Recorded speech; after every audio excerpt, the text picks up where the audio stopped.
तर धक्कादायक अशी ही बातमी, याचा पाठपुरावा एनडीटीव्ही मराठी करत राहील आणि त्यासाठी तुम्ही प्रत्येक अपडेट पाहत राहा। तुर्तास आपण पुढे जाऊयात वाशिममध्ये। वाशिम तालुक्यातील काटा गावात प्रशासनाच्या दिरंगाईचा अजब नमुना समोर आलेला आहे। लाखो रुपयांचा निधी खर्च करून 2 ते 3 वर्षांपूर्वी जिल्हा परिषद शाळेची नवीन इमारत तयार झाली, पण अद्याप ती शाळेच्या ताब्यात देण्यात आलेली नाहीये आणि त्यामुळे नवीन इमारत वापराविना पडू नये। खिडक्यांच्या काचा फुटल्या आहेत, आतमध्ये मोठ्या प्रमाणावरती घाणीचं साम्राज्य आहे आणि इतर साहित्य सुद्धा अस्तव्यस्त पडल्याचं चित्र आहे। तर परिसरामध्ये गवत सुद्धा वाढलंय। विशेष म्हणजे विद्यार्थी अजून सुद्धा जुन्याच जीर्ण इमारतीत शिक्षण घेत आहेत। या सगळ्या प्रकारामुळे विद्यार्थ्यांच्या सुरक्षिततेचा प्रश्न ऐरणीवरती आलेला आहे। या संदर्भात या शाळा परिसरातून आढावा घेतलेला आहे आणि नागरिकांशी संवाद सुद्धा साधलेला आहे आपले वाशिमचे प्रतिनिधी साजन धावे यांनी। वाशिम तालुक्यातील काटा येथील जिल्हा परिषद शाळेची इमारत मागील 2 वर्षापासून या ठिकाणी तयार आहे, मात्र ही इमारत संपूर्ण धुळकात पडलेली आहे। या ठिकाणी जर आपण बघू शकता, या इमारत परिसरात मोठ्या प्रमाणावर घाणीचं साम्राज्य निर्माण झालेलं आहे, गवत मोठ्या प्रमाणावर उगवलेलं आहे।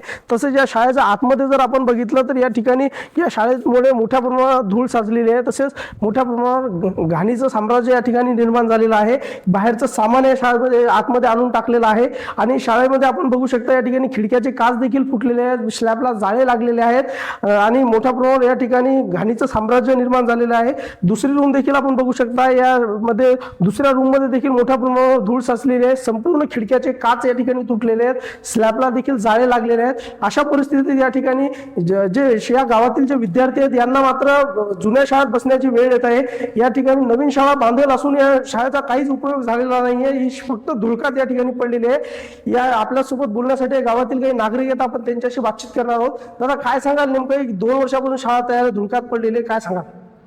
ही जी इमारत आहे, जे जिल्हा परिषद शाळा काटा येथे बांधण्यात आली होती, तर त्या इमारतीचं काम 2 वर्षा अगोदरच पूर्ण झालेलं आहे आणि लोकार्पणासाठी ही इमारत जिल्हा प्रशासनाकडे सोपवण्यात आली होती, परंतु राजकीय श्रेयवादामुळे, राजकीय हेवेद्यामुळे या इमारतीचं लोकार्पण हे होऊ शकलं नाही। त्याचा त्रास गावातील जनतेतील गरीब कुटुंबातील जे मुलं या शाळेत शिकत आहेत त्यांना हा त्रास सोसावा लागत आहे, कारण की एवढा मोठा जिल्हा प्रशासनाने पैसा खर्च करून सुद्धा जीर्ण झालेल्या शाळेमध्ये विद्यार्थ्यांना राहावं लागत आहे आणि जे तणसदृश्य वातावरण या परिसरात निर्माण झालेलं आहे त्यापासून त्या विद्यार्थ्यांना सर्पदंशाचा, विंचूदंशाचा धोका पण उद्भवू शकतो भविष्यामध्ये।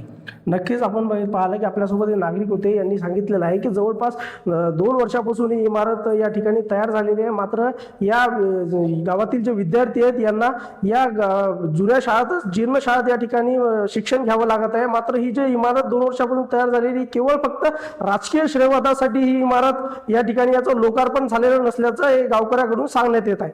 साजन धाबे, एनडीटीव्ही मराठी, वाशिम। येऊयात पिंपरी चिंचवडमध्ये। इथे एका मोशी कचरा डेपोतील वेस्ट टू एनर्जी प्रकल्पामध्ये 8 जुलै 2026 ला मुसळधार पाऊस झाला, त्यामुळे कचऱ्याचा मोठा डोंगर खचून प्रशासकीय इमारतीवरती कोसळला होता आणि त्यामुळे भीषण दुर्घटना झाली होती। आता याच प्रकरणात विभागीय आयुक्तांच्या अध्यक्षतेखालील उच्चस्तरीय चौकशी समितीने आपला अंतरिम अहवाल राज्य शासनाकडे सादर केलेला आहे। म्हणून या अहवालातून काय पुढे येतं याकडेही सगळ्यांचं लक्ष लागलेलं आहे। आपण पाहत होतो अनेक दिवस खरं तर या कचरा डेपोवरील या इमारत जिथं कोसळली होती, त्याच्या कचरा कोसळला होता, तिथे रेस्क्यू ऑपरेशन सुरू होतं आणि त्यानंतर आता अंतरिम अहवाल जो आहे तो राज्य शासनाकडे सादर करण्यात आलेला आहे।